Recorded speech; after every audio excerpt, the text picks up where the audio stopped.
On the other side of a storm is the strength that comes from navigating through it. Raise your sail and begin. Just because you're struggling doesn't mean that you're failing. I think sometimes people equate struggling with failure. It's not. It isn't even close.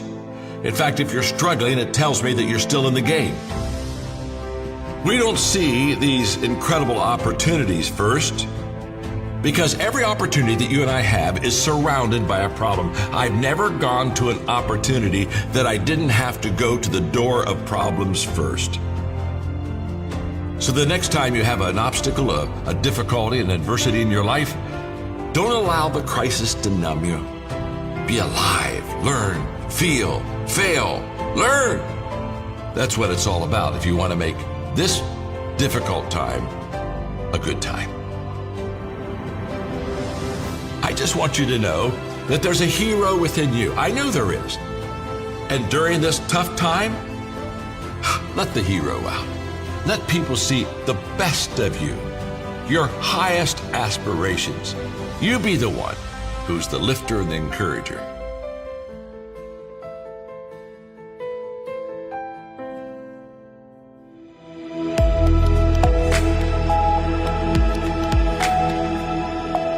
Hi, Mark Cole here.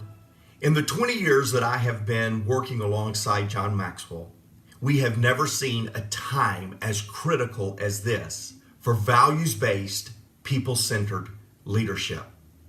John Maxwell says that crisis separates pretenders from players. Always has, always will. That's the purpose of the Leadership When It Matters the Most series.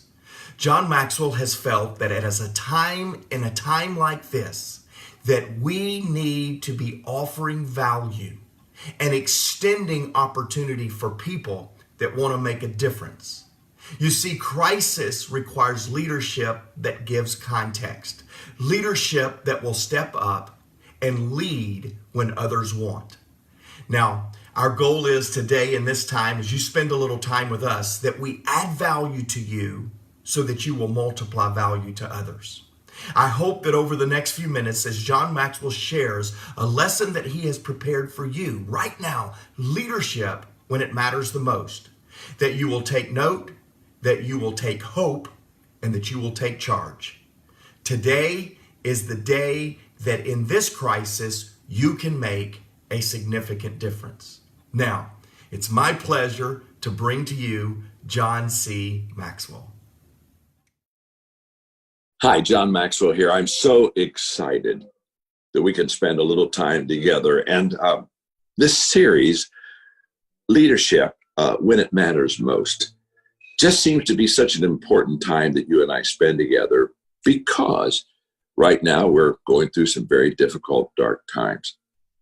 And I consider it a real privilege and honor, an opportunity for me to come to you and maybe say some words that will give you some guidance, some help, lift you up a little bit, and certainly be an asset to you as you have to get yourself through these tough times. You have to get your family through these tough times. Some of your friends, some of you have companies, organizations, teams, and so sometimes it seems like in tough times we need a message of hope. We need a message of reality that helps us to know how to go and where to go and when to go.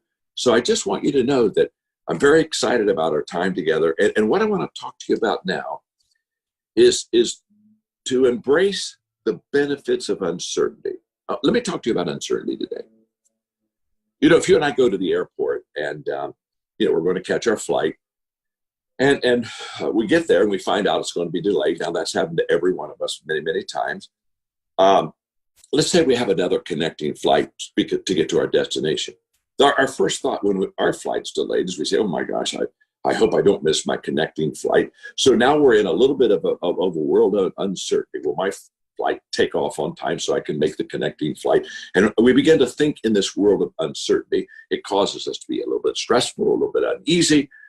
And we keep watching that board. And the longer we don't get an announcement, the more we kind of look at our watch. We're uncertain. I mean, uncertainty creates stress. And then all of a sudden on the board, We look up there, now we see the real time that the plane's going to leave. And hey, it's going to leave even later than we thought. And now we know something.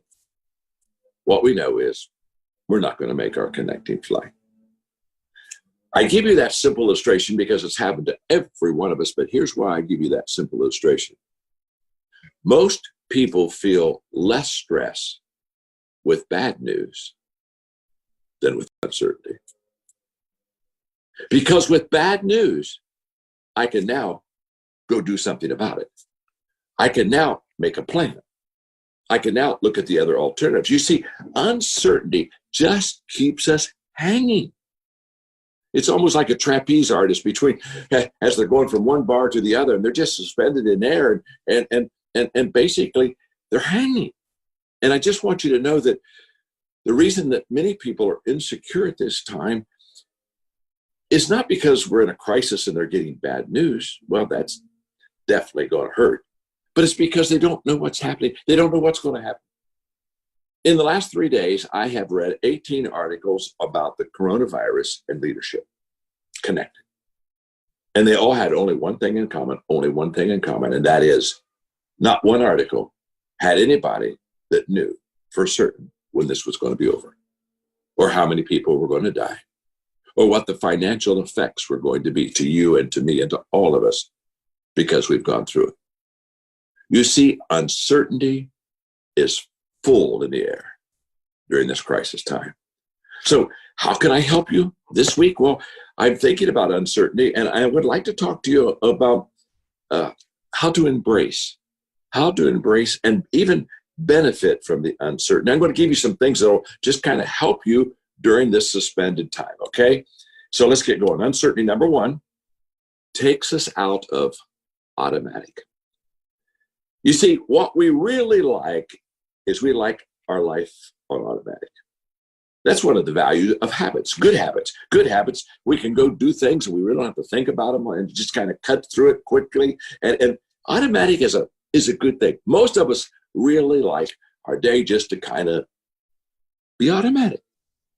When I think of automatic, I think of what it likes. It likes order. It likes things to be natural. It's full of automatic is full of assumptions. Automatic loves predictable, enjoys comfort, embraces certainty. That's what automatic looks like. A crisis is exactly opposite of automatic. Total opposite. You see, a crisis is a wake-up call, and it wakes us up out of automatic. One of the reasons I wrote my book several years ago on intentional living was because it was a book that I wanted to help people get out of automatic, to be intentional in their actions, in their thoughts, so that they could maximize them. Because let me tell you something about automatic.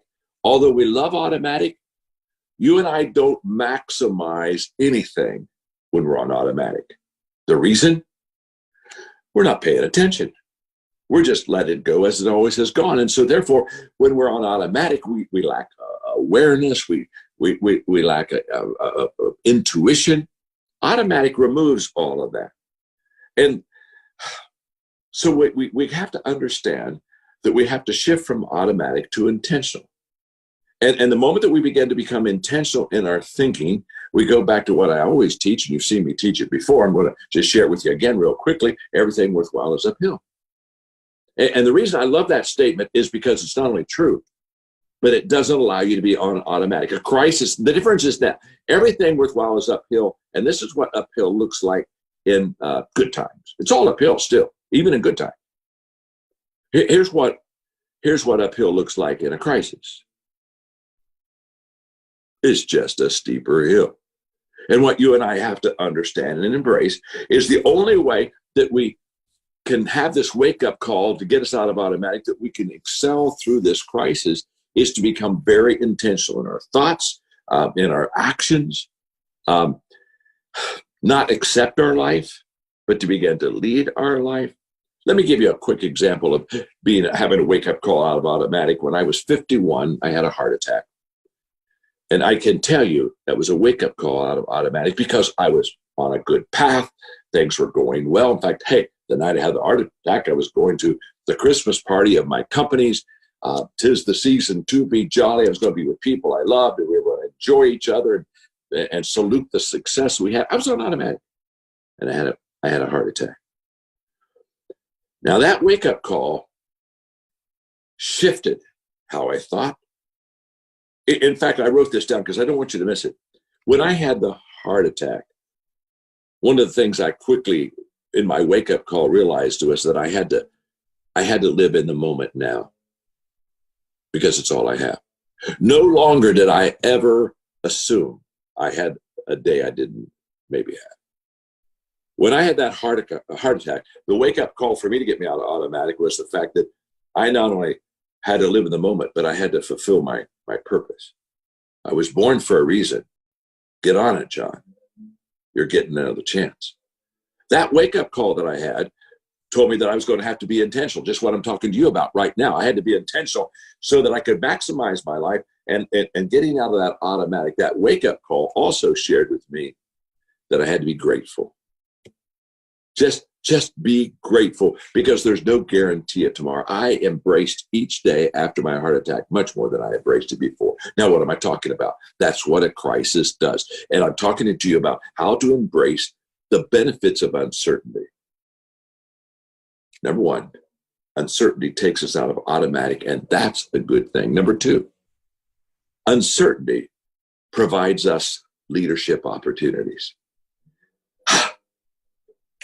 It's leadership time. It's leadership time. Trust me. And guess what? There's not a time now, no more better than right now, when people want to be led. During the crisis, people look around and say, where's the leader? Where's the leader? I want to follow somebody. It's leadership time. You see, here's what I want you to understand. The people want it, and the leaders love it. They love it.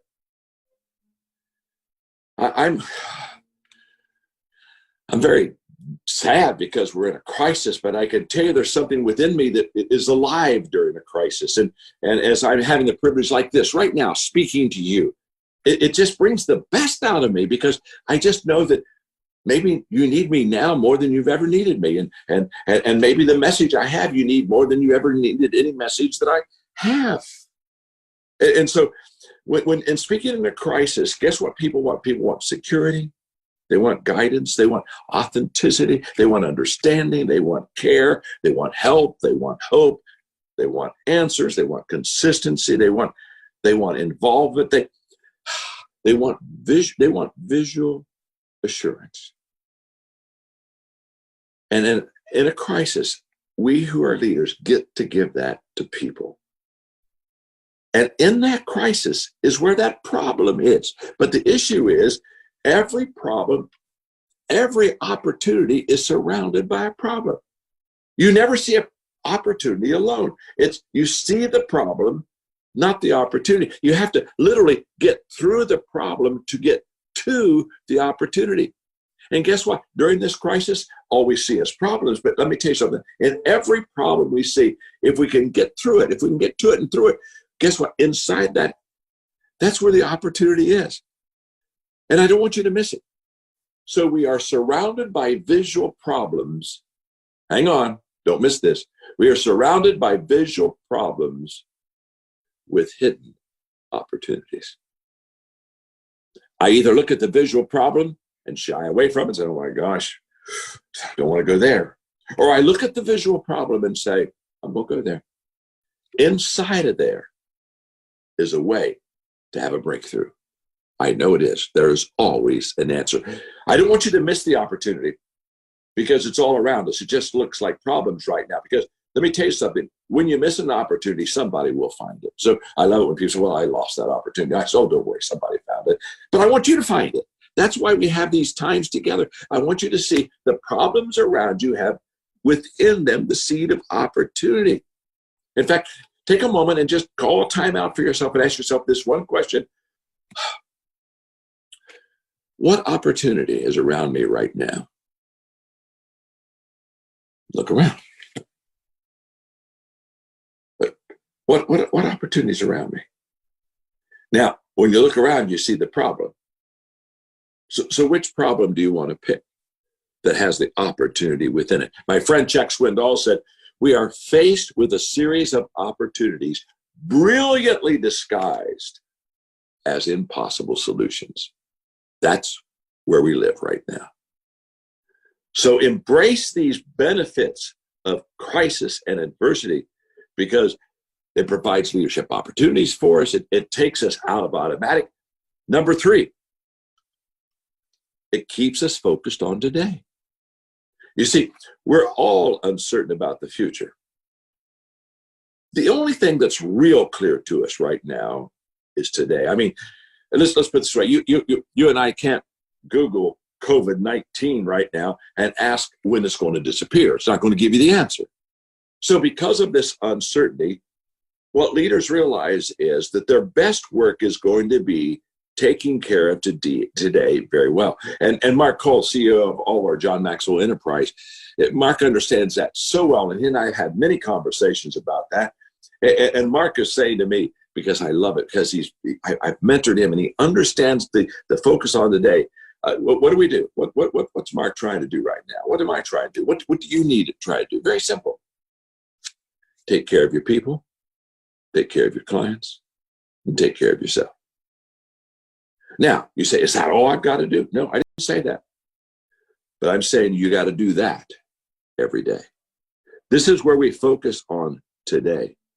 In fact, every evening I'm asking myself this question: did I lead well today?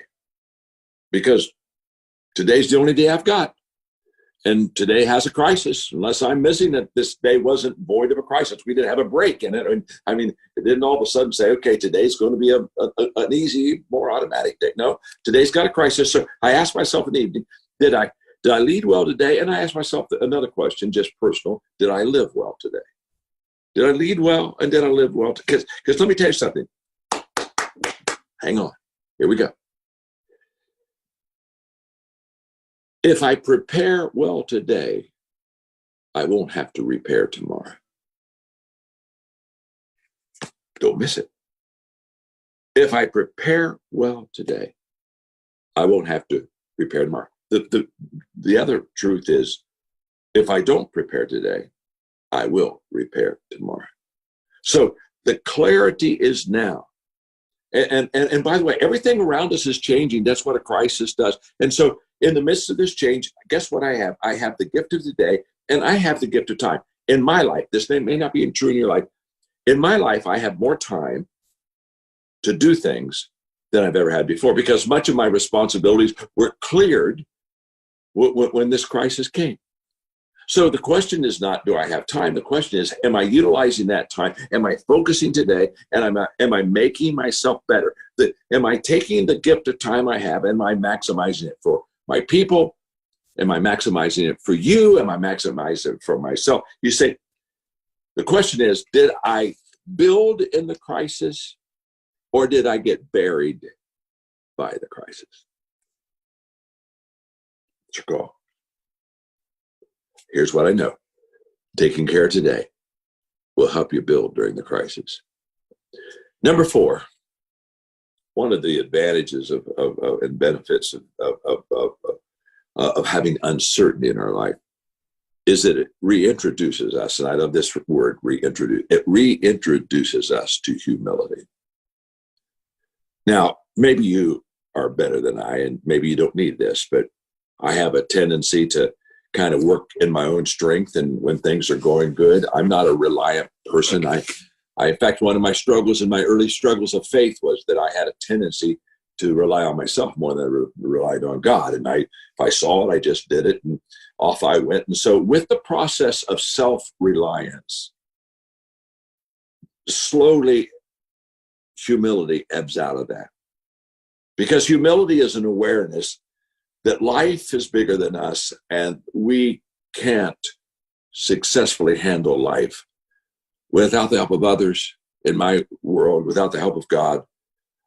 And so one of the great things that uncertainty happens in my life is that it reintroduces, it gets me back to where I need to be in the area of humility.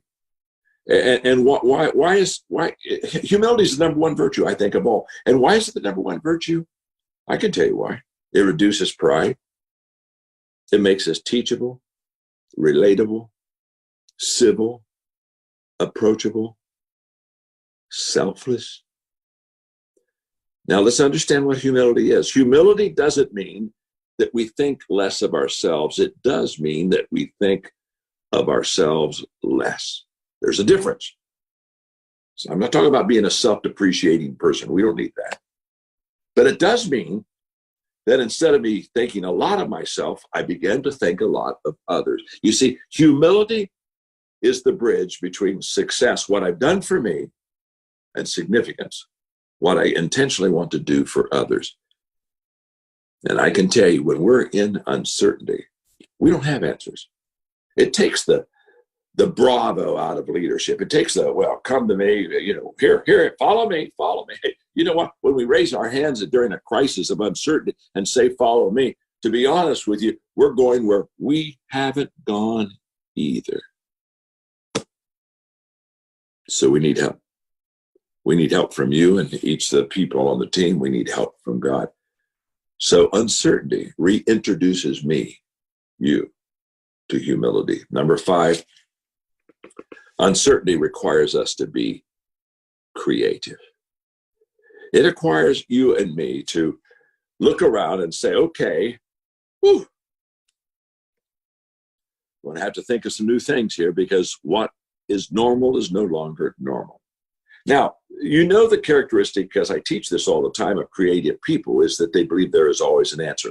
Trust me, that keeps you in the creative game. If I believe there's always an answer, I stay in the creative game. If I don't think there's an answer, why play the game?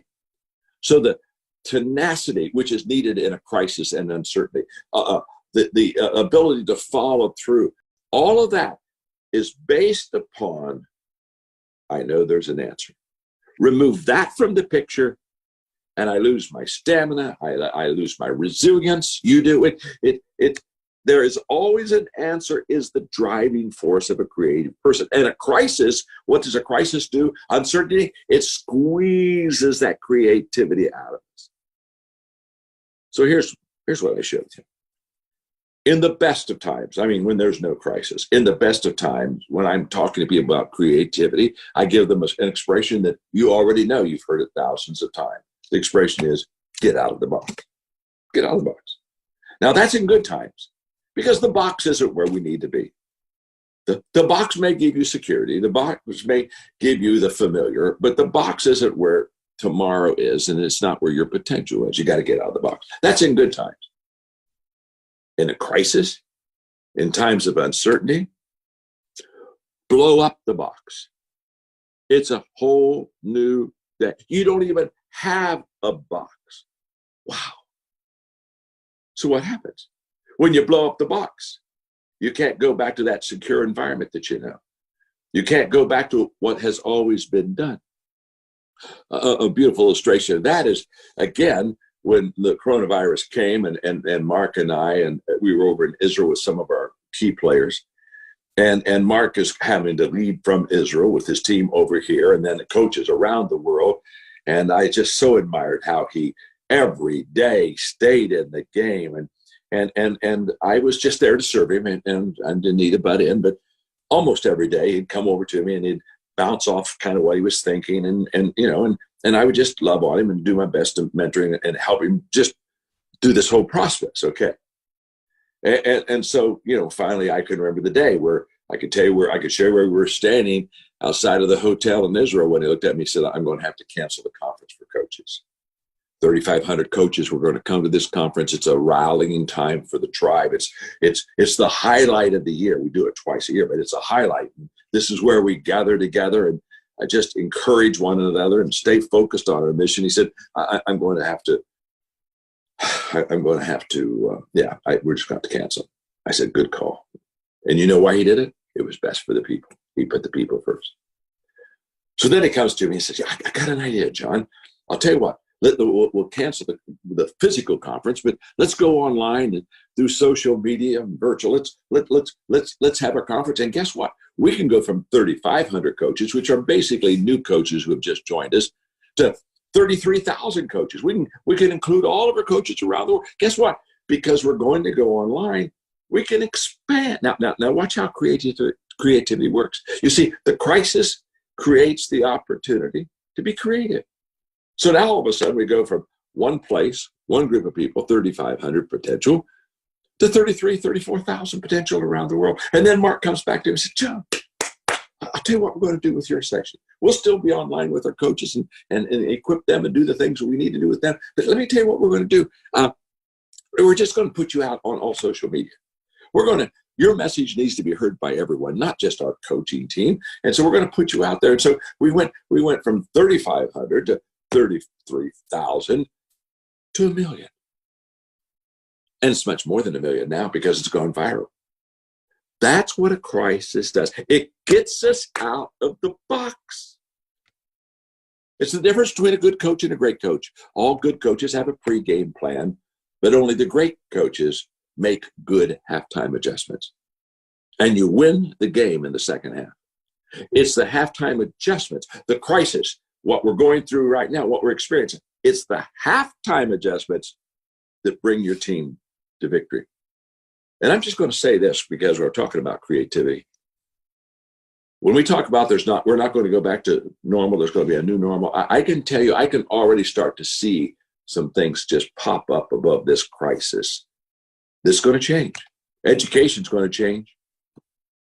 All the online work that kids are doing, they've never done this much online work, and they've never done this much online work in a long period of time. You develop a habit in 30 to 60 days. Can I tell you something? There's kids online right now and saying, you know what? I don't think I need to go back to the university. I think I can finish my degree right here. It's a lot cheaper. I'm home. Whoa. It's going to change. Work at home, businesses. There are people today, they're working at home and they're thinking, you know what? In cities, that's an hour and a half commute that I make every day one way. 2-3 hours maybe lost in a commute. I wonder if I could do this. I wonder if I could do this at home. Now, businesses are going to say, do we need the office space we need? Colleges and schools are going to say, do we need all the facilities that we have? I just gave you a tip of the iceberg, but what's happening?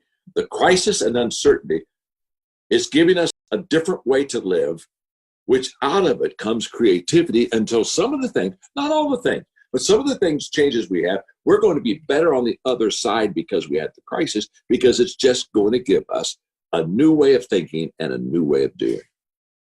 Okay, one more advantage and benefit of uncertainty. Number 6, it tests our teaching. It tests my teaching. Here's what I mean. As a leader, I'm constantly teaching, and I'm giving people words. I'm writing books. I'm doing what I'm doing now. I'm giving you words, and in good times, words come very quickly, easily, and cheaply. But in a crisis, we find out if there's a gap between the leader's words and the leader's actions, because you see, the crisis is not a teaching forum now, it's a living forum. And all of a sudden, what I taught when things are going well have to have the pressure and the heat and the fire of things when they aren't going well to see if what I taught is what I live, because all great leaders, what they teach is what they live. You can't separate the two of them.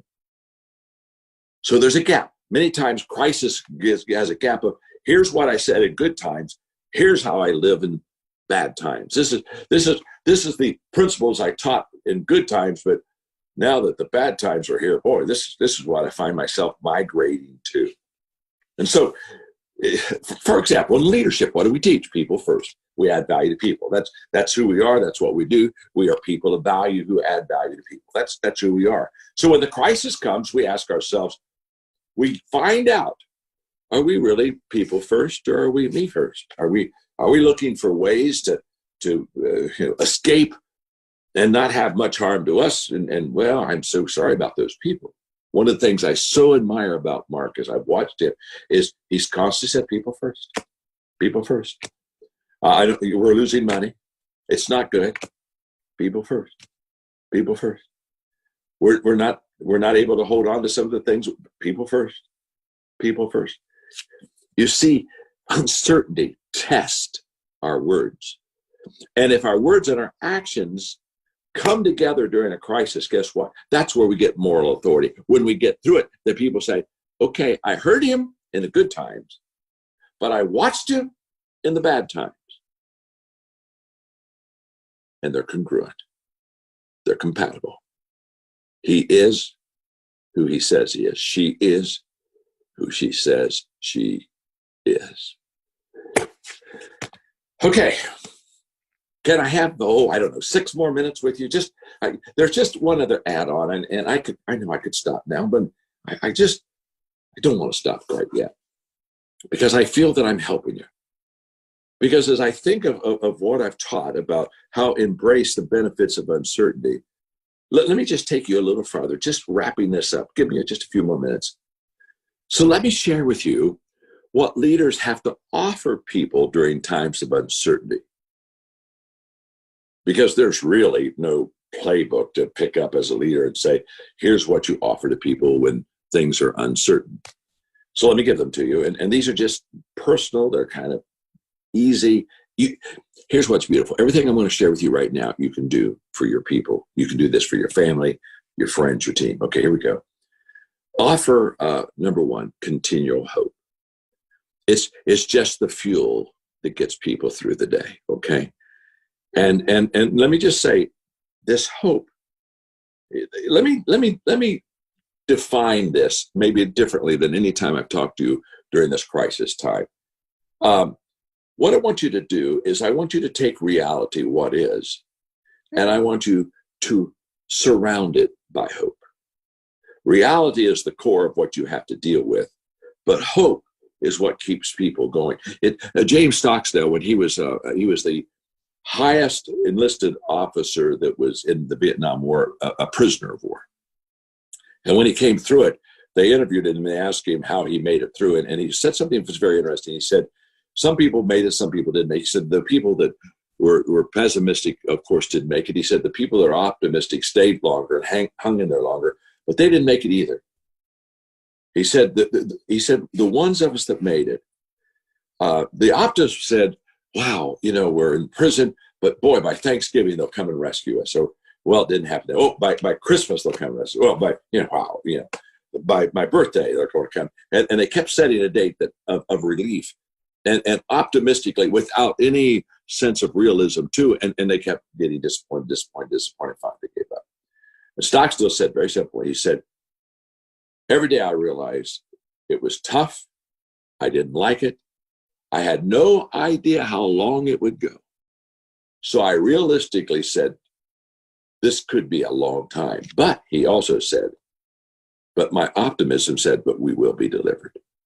So his optimism allowed him to have realism that gave him tenacity to get through. That's the kind of hope you want to provide for your people. Number two, give them grace and compassion.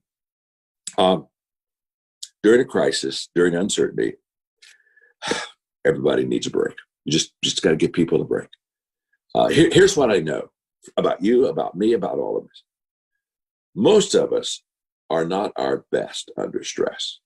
And so as a leader, when I see stress come into a person's life, most of the time, I'll say to myself, they won't be operating at their best level right now. And I consider that, and I give them a break. I give them compassion and grace.